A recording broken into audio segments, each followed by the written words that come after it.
Matindi po ang warning na ito mga kaistorya ng Amerika sa bansang China dahil sa sinasabi sa balita po na nakita ko ay wag na wag umanong gagalawin ng China ang Pilipinas dahil re-resback agad ang puwersa ng Amerika. Aba ay matindi po ang balita na ito. Ano ho mga kaistorya, pasensya na nga po pala sa kaunting ingay na inyong naririnig dahil may ginagawa sa aking kapitbahay, nagpupukpok sila. Ano ho mga kaistorya. At ito pa, ang Amerika po mga kaistorya ay magkakaroon na ng satellite jammer.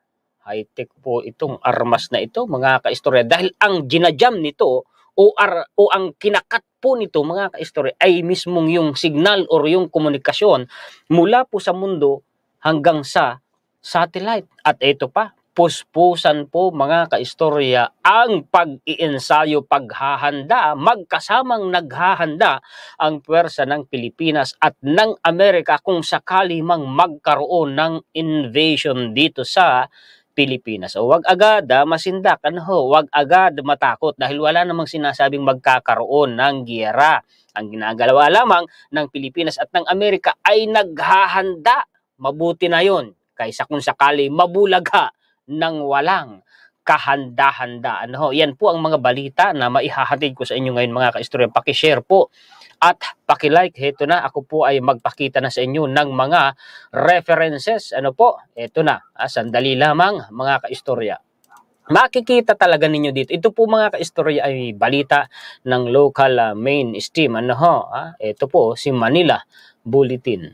American forces are expected to come quickly to the defense of the Philippines in the event of an attack from China. Anong ibig sabihin nun? Aba ay re-resback, sasaklolo agad ang Amerika para depensahan ang Pilipinas kung sakaling atakihin po ng China. Ito yan yung balitang yan. US forces will quickly come to PH defense in case of China attack. Ay salamat naman kung ganoon. Mga kaistorya, naalala ko yung sinabi ni Harry Roque na iiwanan daw tayo sa ere ng Amerika. Isusubo lang daw tayo sa China. Eto, fake news si Roque. Ay sabi ng mainstream mo, mga kaistorya, ito po ay mismong sa panig ng Amerika. At mismong ang presidente na nga ng Amerika, mismong ang Secretary of Defense na nga ng Amerika, mismong ang Secretary of State na nga din ng Amerika, nagsabi na nito ng ilang beses.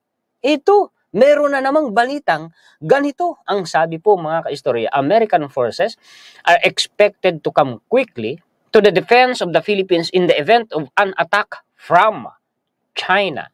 The US will go as fast. Re-resback agad-agad ang Amerika. It has the ability to move very quickly. Totoo naman yun. Kaya nga nakaposisyon na mga kaistorya ang puwersa ng Amerika, opensa at depensa na puwersa ng Amerika, nakaposisyon na po sa first island chain na kinabibilangan ng Pilipinas hanggang doon po sa second island chain.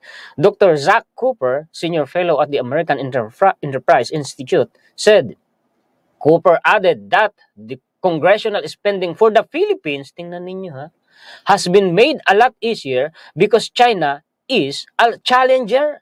Nilalakihan talaga nila yung budget. Mga kaistorya, talagang ang usapin ngayon, gaya ng sinasabi ko, nakasentro sa Pilipinas.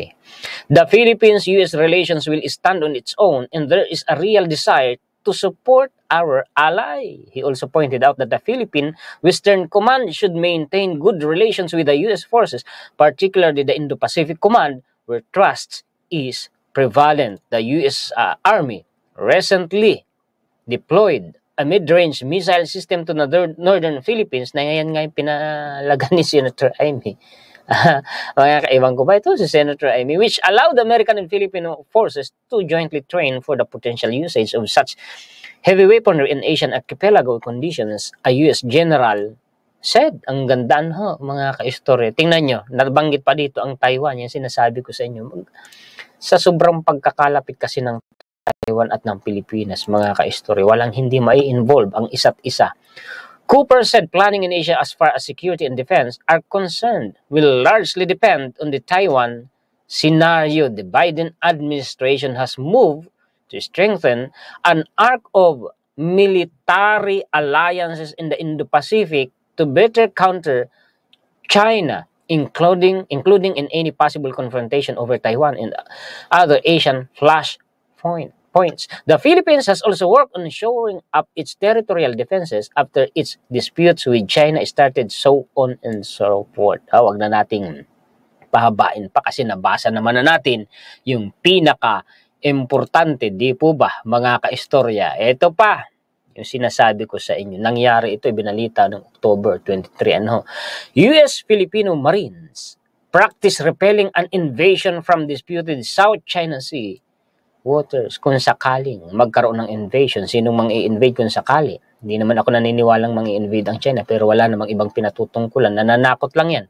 Nasisindak lang yan. Alam niyang kukuyugin siya. Alam niyang malulublob siya. Alam niyang talagang babagsak siyang tuluyan, mga kaistorya, ha? Ang maganda rito, mga kaistorya, ay nagkakaisa ang pwersa ng Amerika at ng Pilipinas. US and Filipino Marines used live fire Tuesday to rehearse their defense against a hostile amphibious landing less than 150 miles from the August scene of a Coast Guard clash between China and US ally, the Philippines. Yan po yung mga kaistoryang kamandag exercise. Tingnan ninyo, napakaganda. Talagang tayo sinusuportahan ng Amerika. Ito na yung sinasabi ko sa inyo kanina. US to receive satellite jammers to counter China, Russia next year. Hindi ko nga pala nabanggit kanina sa intro natin. Ang China ay pinatawan ng sanksyon ng Amerika. Abay, wag na wag mamaliitin ang sanksyon. Kasi ang pataw na sanksyon ng Amerika, mga kaistorya, apektado niyan ang negosyo, ang kabuhayan, ang kinikita na pera ng isang entity o ng isang bansa, maging ang kanyang ekonomiya. Kaya wag na wag mamaliitin ang sanksyon. Basahin natin ito, mga kaistorya. The US will receive a weapon next year. Armas pala ito, designed to jam Chinese and Russian satellites. In the early stages of a potential conflict, the US Air Force told Bloomberg, ay ang ganda niyan, mga kaistorya, high-tech na talaga. Isipin ninyo, pati ba naman na satellite, kaya ng i-jam ng Amerika. Hindi ko na ito, kasi understood naman, matik na yun, mga kaistorya. Ito pa, yung sinasabi ko sa inyo. Isa itong katunayan. Ito, Australia to, balitang ito.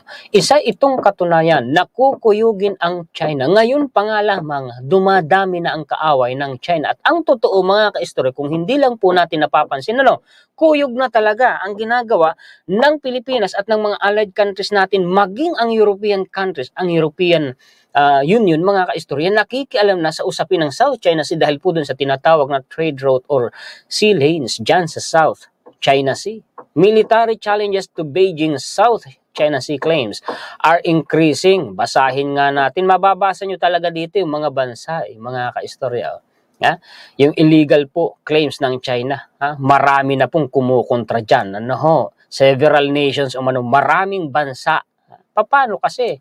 Maraming bansa ang nakapalibot dyan, mga kaistorya, sa South China Sea. Isa na po tayo dyan at marami nga po ngayong nangyayari, mga kaistorya. Pumapalag dyan si Indonesia, si Vietnam, tayo, si Taiwan, si Japan, at marami pa. At dinagdagan pa itong mga bansang mababanggit dito. With international law doing little harm to China's ambitions, more countries are using their militaries. Marami na, dumadami ng bansa, ginagamit nila ang kanilang militar kontra dun sa illegal claims ng China. In 2024, more European navies operated in the South China Sea than previously in recent years, with Britain, France, Germany, Italy, mga first world country ang binanggit. In the Netherlands, all sending ships to the region. Sinasabi ko sa inyo, mga European countries. Meanwhile, regional countries such as Japan, Canada, New Zealand, and Australia step up their engagement, including via joint sailings with the Philippines in the South China Sea. Sinasabi ko sa inyo. Maritime patrol na ang ginagawa nila. Joint maritime patrol, mga kaistorya. Ito na, yung sa sanction, US imposes first sanctions on Chinese firms for making weapons for China's war in Ukraine. Meron pala mga kaistoryang Chinese company na gumagawa po ng mga drone. Napaliwanag ko na lang ha. Military drone, sinusuplayan nila ang Russia sa pakikipagdigma sa Ukraine. Pinatawan ng sanction ng Amerika. Ay ano pa kaya kung full blast sanction na ang ipinataw, mga ka-Esther. Okay, pupunta po tayo sa mga balita dito sa Pilipinas. May babanggitin lamang ako. Nung ibinalita ko mga ka-Esther, yung pag-angat ng ekonomiya ng Pilipinas at marami pong malaking pera, bilyong-bilyong piso ang pumasok sa Pilipinas noong nakaraang September, inflows, dahil sa foreign direct investment, maraming nagalit. Ibig sabihin maraming kapapaitan dyan. Mga team kapa, nagalit mga kaistorya ha? Kung ano-anong sinabi, ganito, hindi maramdaman, ganito, ganyan. May nag-comment pang isa. Ito bigyan ko muna ng punto. Ay naku, hindi maramdaman ng mga Pilipino ang pag-unlad ng ekonomiya ng Pilipinas. Hindi naman saktong ganun, pero ganun ang pinatutungkol niya. Yung kinikita ko, kulang na sa 5 anak. Natawa talaga ako doon. Nag-comment ako doon, di ako blinak. Nag-comment ako doon, sabi ko. Nag-reply ako. Ito na lang, hindi ko nabanggitin yung comment ko. At pakishare at pakilike mga ka-Esther, magsilbing ito, para mapitik-pitik ng kunti ang utak nitong mga Pinoy na Alam mo na palang kakarampot kinikita mo, tapos gumawa ka pa ng sandamakmak na anak. Obligasyon ba ng gobyerno na palamunin, pag-aralin yung sandamakmak mong mga anak? Ay kung ganoon pala, anong kinalaman ng gobyerno? Noong nagpapasarap kayo ng asawa mo habang ginagawa ninyo yung sandamakmak ninyong mga anak, napapakagatlabi pa nga kayo napapaungol pa nga kayo Tapos nung lumalaki na, hindi na ninyo kayang palamunin, hindi na ninyo kayang paaralin dahil ang dami na, ang sisisihin na ninyo ngayon, ang gobyerno. Anong kinalaman ng gobyerno? Uulitin ko, habang nagpapasarap kayo, habang ginagawa ninyo yung sandamakmak ninyong mga anak. Gumawa ka ng sandamakmak na anak. Ang sipag-sipag mong gumawa. Abay, sipagan mo rin ang pagtatrabaho kung kinakailangan dublihin mo ang trabaho mo, kung kinakailangan mong gumawa pa ng sideline na trabaho, maitaguyod mo lang ng marangal at mapalamon mo ng maayos ang mga anak mo. Gawin mo, huwag yung sisisihin mo ang gobyerno. Abay, ibang klase ang ganyang mga Pinoy. Oo. Isa kang alamat. Alamat na utak na salot sa lipunan. Ibang kulas. Tapos ang sabi naman ng babae, ito talagang real talk ito real life po ito Sabi ng babae, kasi po pag nangangalabit si mister, pag di pinagbibigyan, nagagalit Ayun na nga Ayun na nga Alam mo naman yung mister mo, kakarampot ang kinikita. Tapos pumayag ka rin. Alam mo naman, na hindi na nga ninyo halos kayang buhayin yung mga anak nyo, dinagdagan mo pa, pumayag ka pa. Tapos habang nanganganak, sisig, ayoko na, sakit-sakit, hindi na ako uulit. Anong hindi uulit? Sinong pinagluloko mo? Pumayag ka ngang gawan ka ng 5 anak. Yan na nga sinasabi. Kalokohan naman, oo. Sipagan ang pagtatrabaho kung gustong magparami ng anak. Hindi yung bandang huli, sisisihin ang gobyerno na walang kaalam-alam sa pagpapasarap ninyo ng asawa nyo. Hindi matanggap yung pag-unlad ng ekonomiya ng Pilipinas. Dahil daw ganoon ang sitwasyon nila. Ay, ing-ing. Okay, punta na tayo dito sa balita sa Pilipinas, mga kaistorya Upgrades on Philippine Navy frigates completed na. Na-upgrade na po yung frigate po natin, mga kaistorya. Abay, salamat naman. Isa ito sa magandang balitang maibibigay ko sa inyo, mga kaistorya. Yan po yung Philippine Navy Gregorio del Pilar class frigates na upgrade na daw po. At eto pa, totoo kaya ang balitang ito? Gaano katotoo? Na ngayon daw po, mga kaistoryang, bago matapos ang taong 2024, inaasahan na daw pong ilalabas ang warrant of arrest ng ICC laban kay dating Pangulong Rodrigo Duterte. Ang sabi po ng TV Patrol. Ito po ang balita na yan After Senate hearing, ICC may issue arrest warrant against Duterte before end of 2024. Ex Solon, palakihin nga natin. Anong sabi dito? Family and supporters of the victims of alleged extrajudicial killings in the Duterte administration's drug war believe the former president's statements during Monday's Senate hearing bolstered the case against him before the International Criminal Court. Na-transmit na nga daw po mga kaistorya yung records ng Senate probe sa ICC, sabi ni Trillanes.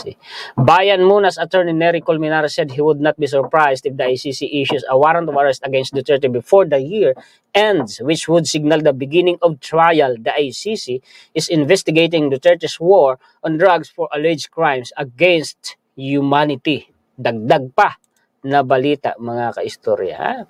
Ito si Vera Files o mainstream. Bakit ganito?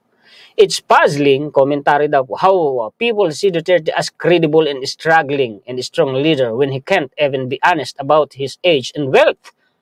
Okay lang yung age, iba pa yung wealth. Totoo kaya ito sinasabi ni Vera Files? Ano po sa palagay ninyo mga kaistorya? And he keeps making contradictory statements just minutes in between or saying something and doing another. Nagkukontrahan yung mga sinasabi niya. Mga kaistorya, click nga natin ito. Yung sinasabi nito ni Vera Files. Ang sabi, the office of the Vice President, Sara Duterte, released last week photos of former President Rodrigo Duterte kissing the coffins of storm victims in Batangas, showing his respect for the dead and sympathy with the bereaved families just prior to his visit to the towns and so on and so forth. Bakit naman ito binanggit ni Vera Files? Ganon. Well, para sa akin naman, okay lang yan, mga kaistorya. Okay lang yan. Ito pa. Families of victims from the past administration's war on drugs want former President Rodrigo Duterte and his cohorts to face prosecution and be held accountable for the gusto nung yung mga kapamilya ng mga biktima ay gustong managot si former President Rodrigo Duterte. Ito naman si Senator Bato de la Rosa. Joke lang daw po yung admission sa death squad ni former President Rodrigo Duterte sa Senate probe. Ano yun, Senator Bato? Joke lang. Alam mo naman, senador ka. Alam mong naka-under oath yan. Hindi pwedeng sasabihin biro-biro lang dahil pinanumpa niya yung statement niya na yun. Na lahat ng sasabihin niya ay totoo, hindi biro. Diba, mga kaistorya? Sabi ni Vera Files, Duterte's tricks and threats. Ito yun, inulit lang mga kaistorya. Dito na tayo sa dagdag na balita. Barbers. Ano po ito, Congressman Barbers. We can conclude, EJ case where policy in Duterte admins war on drugs. Alam na yun ng mga Pilipino. Sabi po ni Congressman Barbers, kung magbabasihan natin yung mga nabitawang statement ng ating Pangulo, Duterte, maaari na tayong magkaroon ng conclusion na naging pulisiya ito dahil naging parang order ito. The Surigao del Norte Congressman told Super Radio DZBB in an interview. Yun nga yun, mga kaistorya.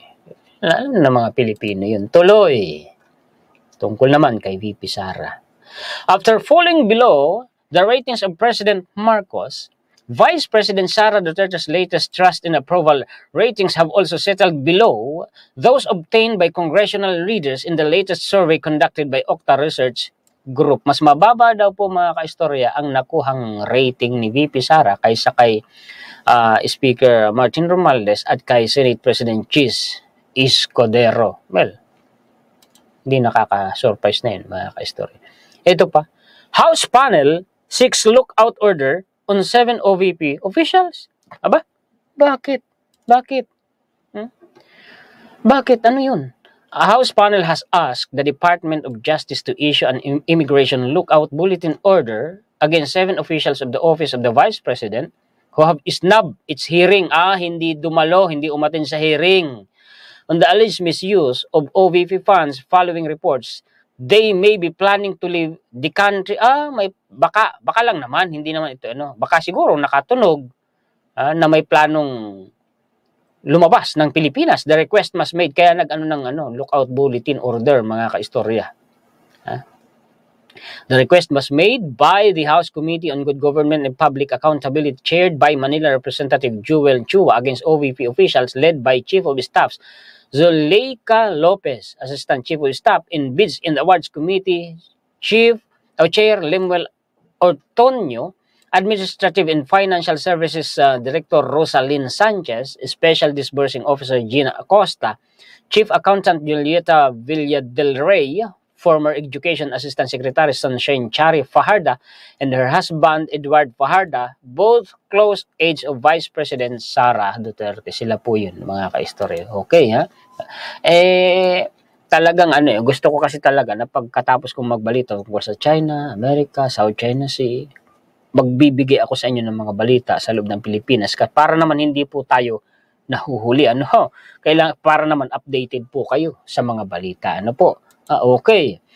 A report by COA revealed that only 192 of the target 6,379 classrooms were built last year under the then Department of Education Secretary Vice President Sara Duterte. Kita ninyo yan. Sa target na 6,379 classrooms na ipapatayo ng DepEd, mga kaistorya, noong nakaraang taon, 192 lang daw po ang nagawa. Naku naman, niwala pa sa putal na 379 ang naipatayo. Ang laki ng backlog. Naku naman, oo. Ano ba yan? Ito naman, dagdag na balita, tungkol kay Kung Pulong.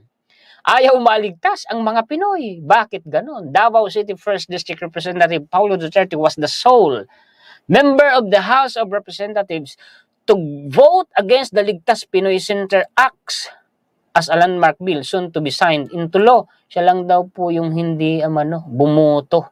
Bakit? The act mandates the establishment of storm resilient fully equipped evacuation centers. Mga evacuation centers, ayaw ba yun? Ni Pulong? Kaya siya hindi bumoto across all cities and municipalities. O kadamay naman dyan ang Davao City to provide safe havens for Filipinos during natural disaster. Bakit? Ano yan? Yan siguro yung tinatawag na pamumulitika. Bakit? House Deputy Majority Leader and PBA Party List Representative Migs Nograles, who is challenging Duterte in the upcoming 2025 elections, voted in favor of the legislation and is one of its principal author. The bill, widely supported in both legislative chambers, so no opposing votes in the Senate and is expected. Malapit ng permahan ito ni PBBM. Ay maganda. Maganda kung ganon. Ayan, no? Siya lang daw po yung hindi bumoto. Ano kaya yun? Ito, dagdag na balita. Isa pong mamahaling sasakyan na pag-aari malamang ng isang senador dahil ang kanyang plate number ay number 7 ay pumasok po, mga kaistorya, sa EDSA bus lane kung hindi tayo nagkakamali at tumakas sa traffic enforcer. Ano na tayo? Sana'y imbestigahan malaman kung sinong senador Sa halip na maging ehemplo, maging masunurin sa batas, sila pa ang lalabag sa batas. Sasakyang may plakang number 7 dumaan sa EDSA busway, nag-dirty finger at tumakas. Isipin ninyo. Number 7, Diba? Ano ba yan? Naman, oo. Naku, kung karaniwang Pilipino yan. Naku, ticket agad yan. Kumpiskado lisensya. Sasakyang may plakang number 7, so on and so forth, pinaghahanap na ng mga autoridad kung sino ang sakay ng isang sasakyang may plakang number 7 na dumaan sa EDSA busway noong Linggo, Nobyembre 3, 2024 sa bahagi ng northbound Guadalupe Station.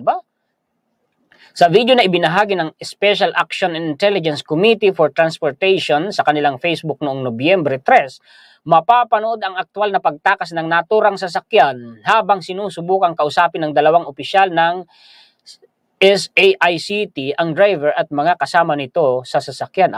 Ayon sa ahensya, naganap ang insidente alas 6:58 ng gabi nang tangkaing baybay ng naturang sasakyan ang kabaan ng EDSA busway. Narinig ko babae traffic enforcer, nagsasalita siya. Sandali lang po, sir. Nakapasok na siya sa EDSA busway Pero ang ginawa niya, umatras siya para makalabas doon sa open lane. Hindi niya pinakinggan yung traffic enforcer May video yan, trending po yan sa Facebook at saka po sa X, yung video niyan. nakikita pa yung nasa side na upuan sa unahan, yung mukha. Ay sana'y mahanap, mapapanagot at dapat ipaalam ninyo sa sambayan ng Pilipino kung kaninong sasakyan yan. Aba, hindi pwede kung kailan pa naman mga kaistorya magmi-midterm election, di ho ba? Patas ang batas. Walang sino mang tao na mas mataas kaysa sa batas, kahit pa sabihin politiko, pantay-pantay tayo sa batas, lahat tayo sumunod. Unfair naman yan. Di ba? Ito pa, dagdag na balita, na fact-check si Senator Amy ni Vera Files. Sabi, Senator Amy Marcos claims to be the founder of Kabataang Barangay and its chairperson from 1975 to 1986. This is inaccurate umano. Bakit? Ano yung totoo? Documents show that what Amy Marcos chaired was the KB Foundation.